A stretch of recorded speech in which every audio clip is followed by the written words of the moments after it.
There's a lot of things that are happening that a lot of us are either ignoring, trying to escape from, or just not even aware that they're happening. And I'm not saying that you have to be aware of every single thing that's happening on this planet, but just simple things in your immediate environment, man. Like you can't just let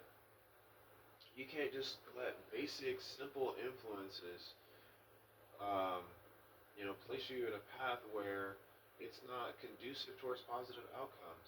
You can't be a victim of peer pressure. You can't let those things get to you, especially if you are younger and you're like a teenager or you're a young adult in your 20s, mid 20s, whatever, even going into your 30s, man, around your 30s, you kind of already want to be on the path of where you're going.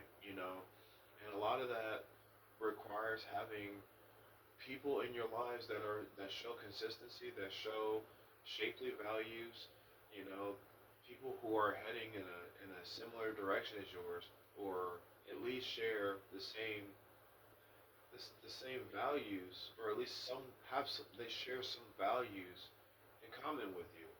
Why are you in a car full of people who are all going in different directions? Who are all, and I get like you don't all have to go in the same direction, but at least the motives to go in their directions have something in common. There's a common ground there. There's some common denominator, and it's well known, right?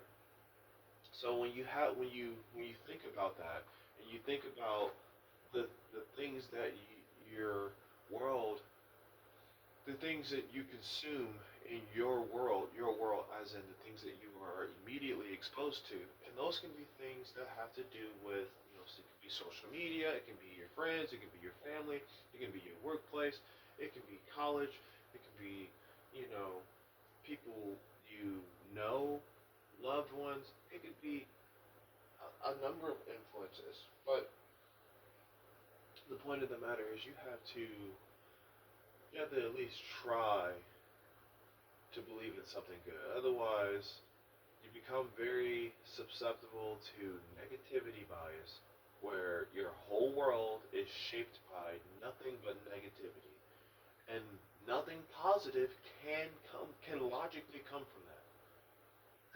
There is nothing that can come from negativity. Nothing. Nothing comes from negativity. That doesn't even make that that logically, mathematically does not make any, unless the amount of positivity outweighs or outnumbers in value the amount of negativity bias one is consumed of. You will always be a negative person.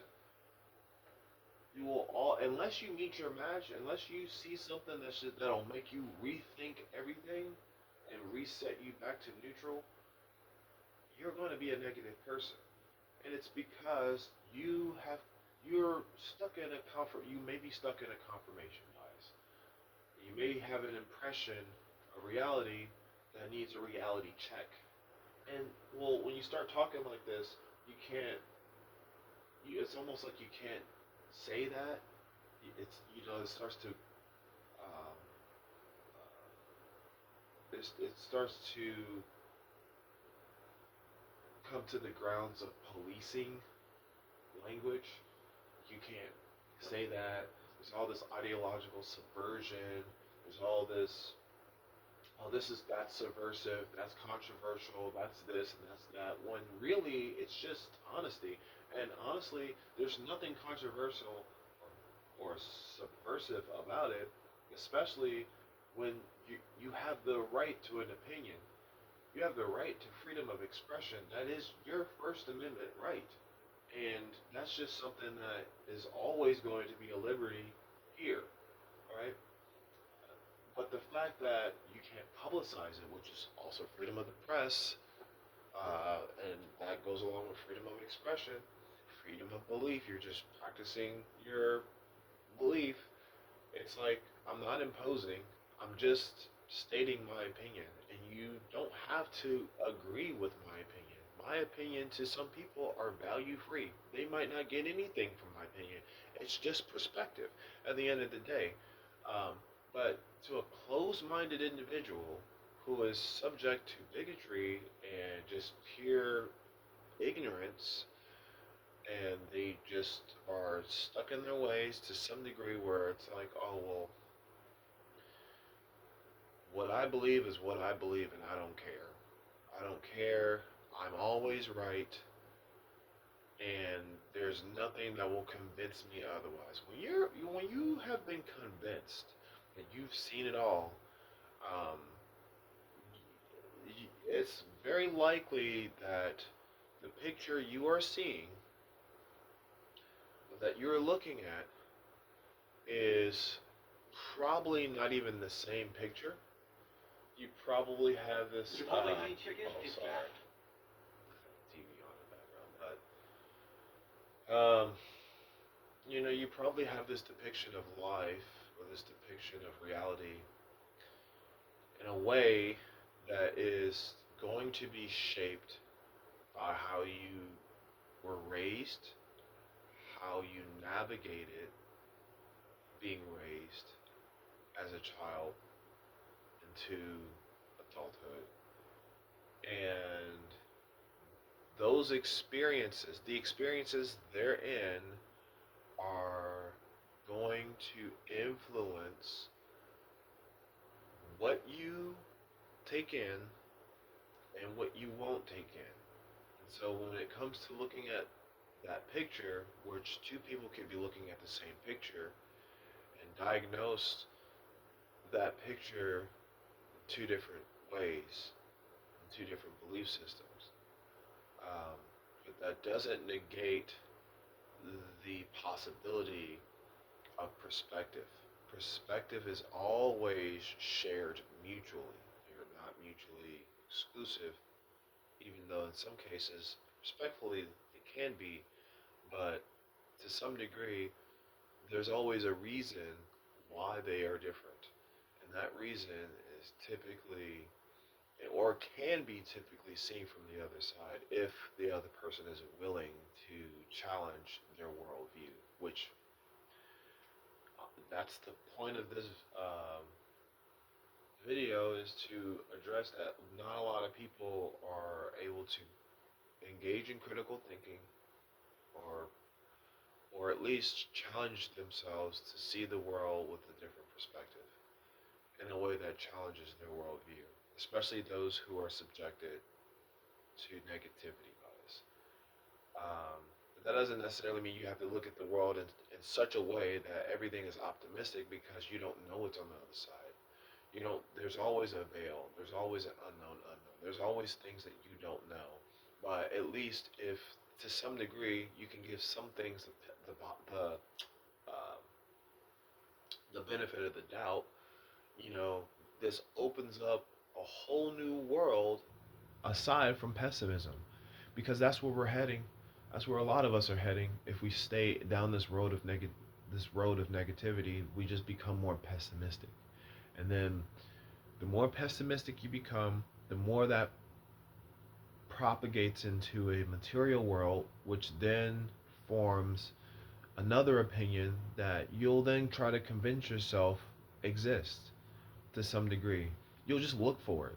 You'll look for such things that exist in such a way, in such a world, that is mostly comprised of the complexity, or within the complexities of your own unique viewpoint. It's just the way you want to see it.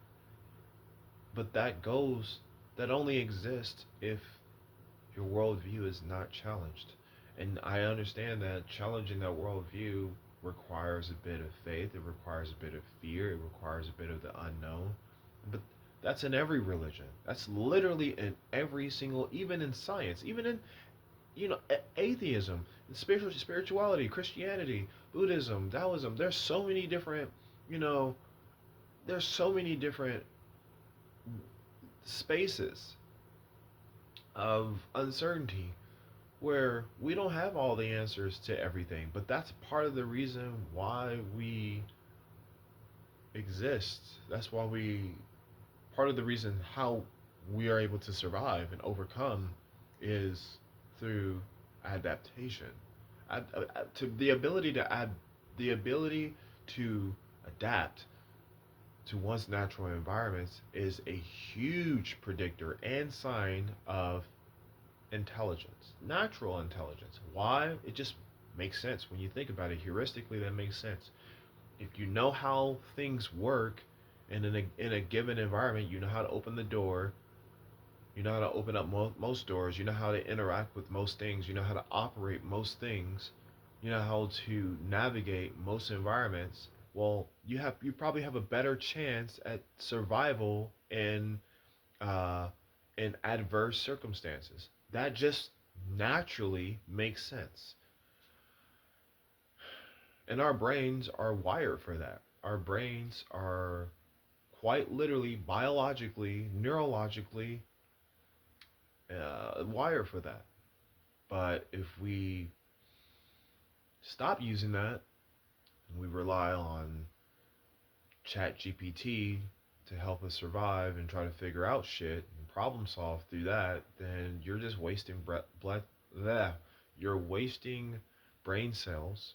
So there's less brain cell production, there's less gray matter in your frontal, and there's less activity in your amygdala and in your limbic system. There's nothing being pre-recorded or recorded naturally. There's no incentive to to develop or architect motivations that are connected purely for survival. So that's just natural selection. Sorry to say it, that's just natural selection, and I think that's what a lot of us are seeing today. Even though in some cases, natural selection is strictly reserved for the animal kingdom, it doesn't necessarily show its face in the human evolutionary world. Uh, Most of that is theoretical, but in some given instances, especially when it comes to evolutionary neurobiology, our brains are heavily attached to our nervous system, and that interaction um, plays a huge role in the decisions we make in everyday life. So when you think about it that way, in terms of instincts versus intuition, intuition only goes so far.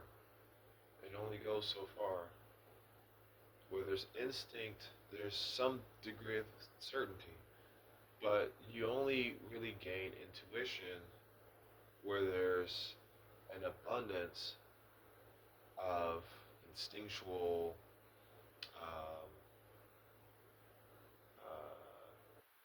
let's say instinctual predicates, or just there's some degree of knowledge there, right? There's some degree of knowledge, some degree of experience. That's what I mean. There's some degree. There's a bit of experience there to help you um, figure out most things. There's a bit of experience there to help you develop a full understanding of how most things work. Not to like the absolute degree, because obviously there's always going to be a learning curve, there's a bias in everything that we do. There's nothing that is fully downloadable because there's no such thing as a now. Even though there is a now, we can think of a now, but you can't actually be in the now. There is no such world in which now can actually exist. Don't want to get all theoretical, but I'm just saying that to say that a big part of survival requires some degree of uncertainty, and that exists in every single organism on planet Earth. There is no such thing, there is no such existence or life form on Earth that has proven or is supported by some scientific evidence that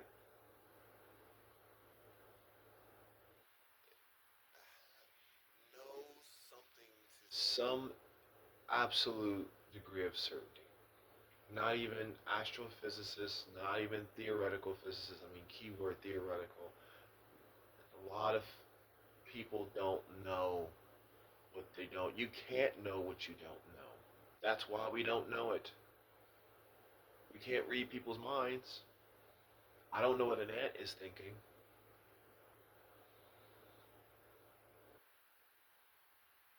We just don't know.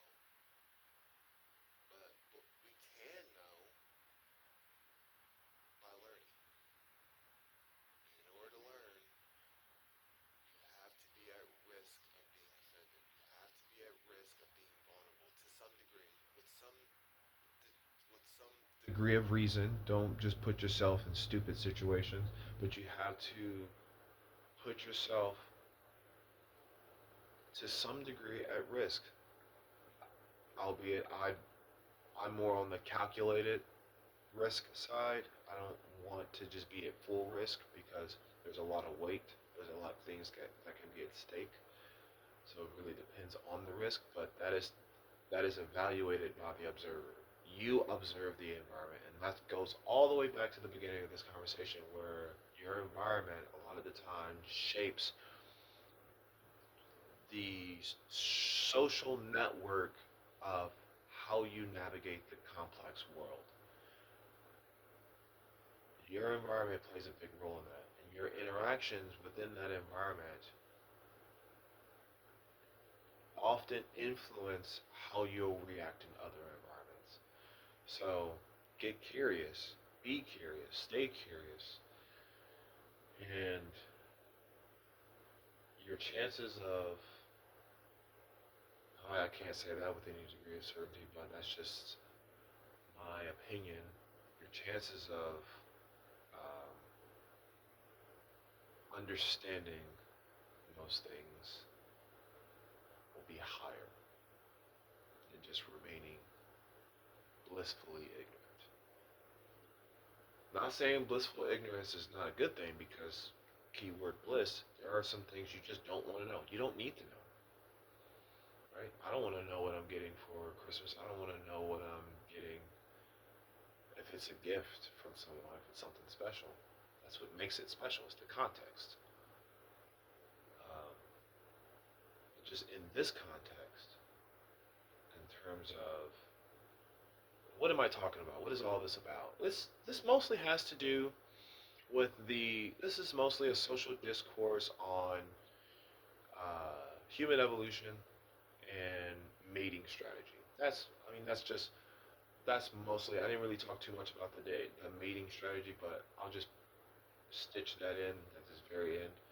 The mating strategy part of this whole speech is to focus primarily on the idea that when we meet new people, we're not going to know anything about those people, but it's better to assume, to some degree, positive things about these people, especially if they are showing you positive attributes and traits that are signs of good behavior, albeit you can't trust it all the time, but it's better to at least um, it I'll put it this way. It's unhealthy to um, to disqualify, or what's the word? What am I trying to say here? It's really it's kind of unhealthy to dismiss good qualities as a way to compensate for the things you don't know, or just pure uncertainty. Just because you don't know if they're telling the truth or not doesn't mean that they're not an actual good person. If they're helping other people, if they are genuinely doing nice things consistently, then I think that those are good attributes, good qualities, good characteristics that are great examples for the behavior which is being observed. People aren't just going to go out of their way and do nice things or kind random acts of kindness consistently if they aren't that type of person. But the idea that, oh, it's an act, it's an act, it's an act, it's all an act, that is a projection. You're projecting. You're projecting. You are projecting. You don't know.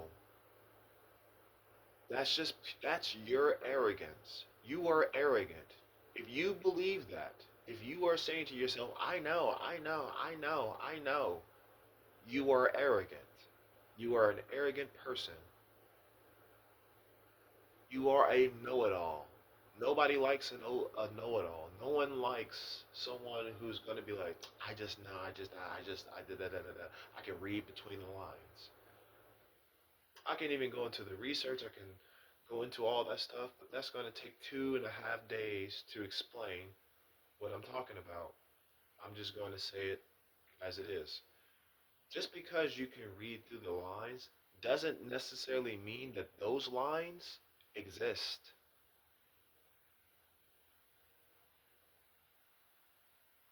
Have you ever considered that? Maybe the lines that you're trying to read between aren't actually there. In fact, to some degree, they might be your own lines that you're writing for them because you want to believe that they're this person. It's because you don't trust that person. You don't trust anyone. And you see how this is a projection of yourself onto innocent people. And with this projection, you create impressions for the next person to believe in, which then creates this ripple effect where now those impressions by telephone effect will create will spiral a social phenomenon which make it difficult for other people to see past the impressions that you've created for innocent people. What you believe in to this extent is an object of your imagination that you are using to create.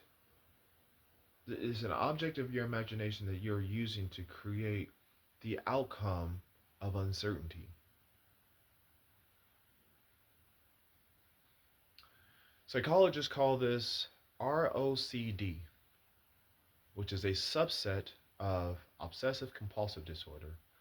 I'm not a professional clinical psychologist or professional clinician.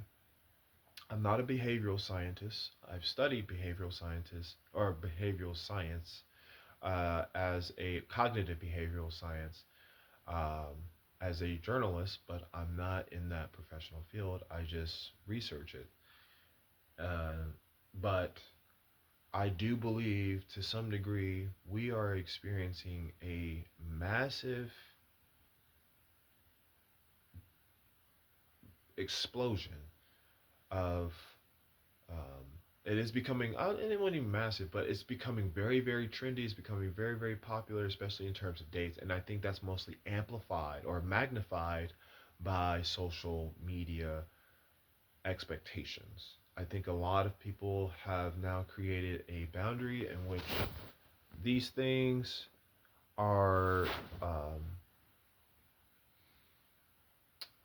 I'll just edit that out. Probably not, but that's just my TV in the background, just really talking in my bedroom, just talking shit. But yeah, what was I saying? I think a lot of social media has influenced a lot of us to believe their opinion over our own. We trust other people's judgments before our own. We'll listen to what someone else has to say before we listen to our own. And this this is not good for the state of morality anywhere. Anywhere in the world. It's not good because propaganda has caused more harm through history. The act of propaganda. The operations, the psychological operations behind propaganda are extraordinarily effective towards the human race. Primarily because a lot of it stems from this idea of the unknown. You can lie to someone. If you don't know what's like, if you're a child and you've experienced strange phenomenon under the bed or in the closet and you just don't know, people can tell you all, they can make up all kinds of bullshit. And the thing is, whether you believe it or not, it still affects you. It's because that's all you know about it. That's all you know about. You don't know anything else about it. So when you venture the unknown and someone gives you a non-existent, non-credible threat about something that has not been determined, you are forced to not believe, but you're forced to consider that point of view before you can even consider your own. This is why it's, language can be very dangerous. It can be very dangerous, and that's why context matters. Context matters. I don't want to get into that because that's a lot of philosophy, but I will sum it up this way. If someone told you that, at night, let's say for example, someone said, oh, it's unsafe at nighttime. At this specific time of day, it is unsafe.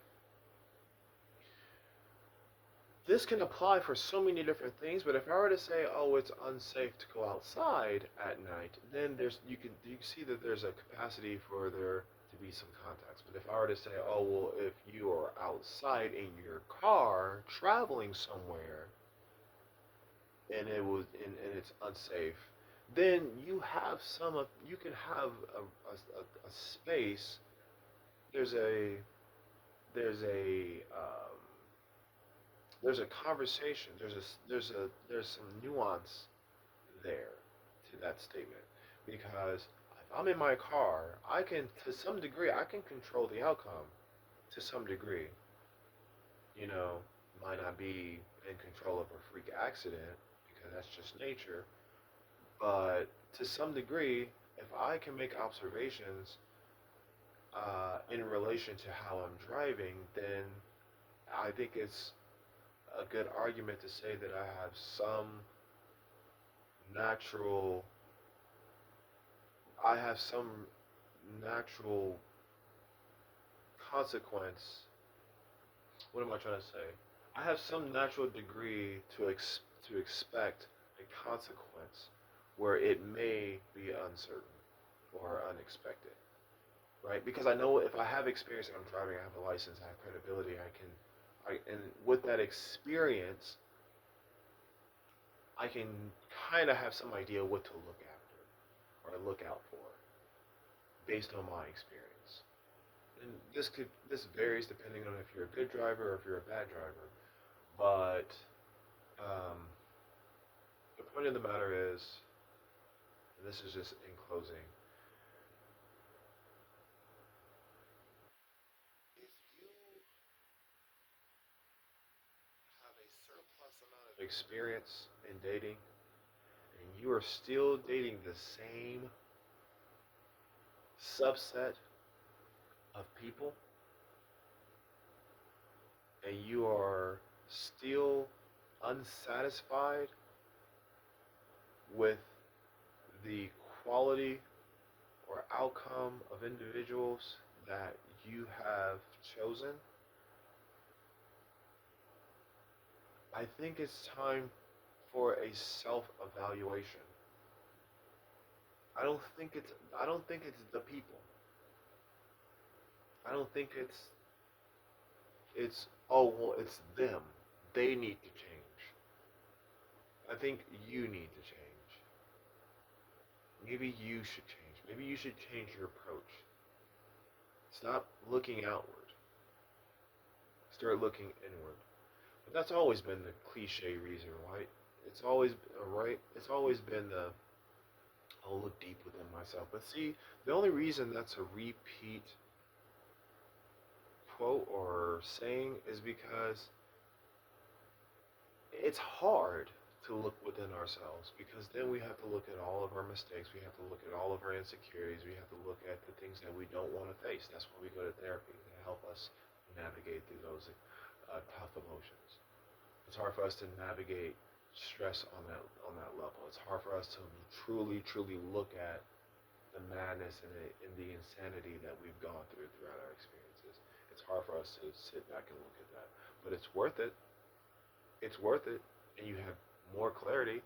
And who knows, it might not take as long as you thought it would. It might take least amount of time. Hell, might even take less than a year to really get back to our true selves, because now we're not operating out of a false self, and our false self is not twofold with our true self, so that we're actually operating in our instinctual mind and not our intuition. And that's not to say that intuition is bad. That's just that's just saying that you can't have one without the other. To some degree, without experience, intuition means nothing. But without intuition, it, instinct really doesn't do that well, right? Because you can't feel nothing. You need that feeling. So when it comes to dating, if you're just going off of your feelings, it's probably not them. It's probably just your feelings. And yeah, I think that's the point that I wanted to make. Yeah, I know I had like a. I was gonna talk about the other. There was something other than just like the operating of feelings, but I forget. But that's the main point that I wanted to reach. Uh, so yeah, that's my take on um, human evolution and in relation to modern mating strategy. I'm mostly speaking from a Western population. Um, I know it varies across the world, and in different countries there are different um, people have different moral sets, different values, different cultures, different traditions, customs, beliefs, etc. Um, but I think here in the West there are a lot of social norms and expectations that revolve around identities of masculinity and femininity, which are from the Latin world, the Latin European world, where it's like the man is more macho, and like, it is very believed that women who were like heftier or kind of loft and more damsel like were of essence of the highest quality of femininity. Um, but those things have kind of traversed throughout history, going into like the 21st century, or from the 16th all the way to the 21st century. Those gender norms, gender role expectations have kind of stuck around, but we find through our research, not my research, I don't have a lab yet, but through many scholars and many different papers of research have all indicated that things like race and gender are social constructs, and um, based on my findings and and applying critical choice theory, those constructs are actually not only socially made up, they're 100% fiction. Like there's really there's no scientific autobiographical reason for them to exist outside of the ideas of Platonism,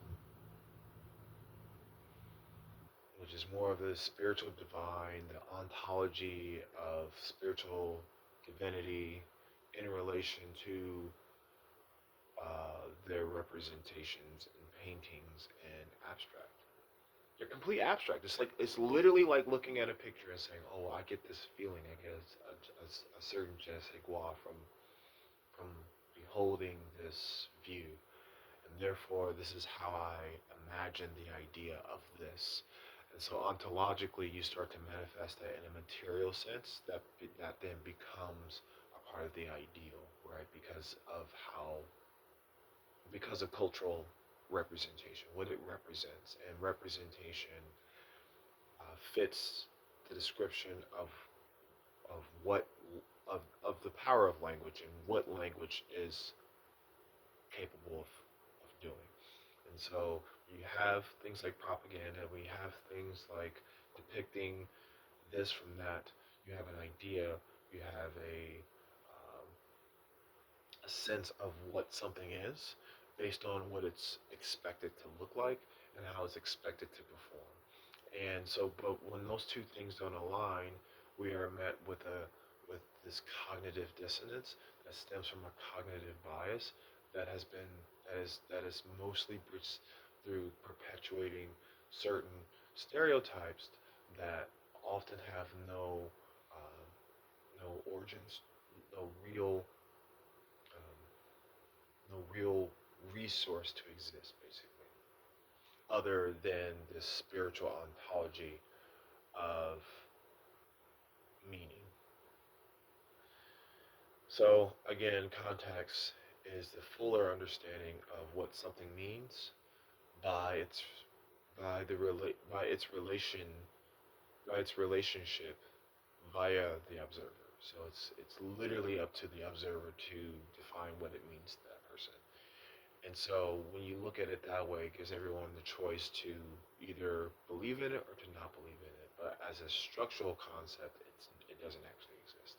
It doesn't have to exist, but to some degree, it works for societies and it works for government. But that's another story. But that's what I wanted to point out. When we have feelings about something, we need to think about the meaning of those feelings.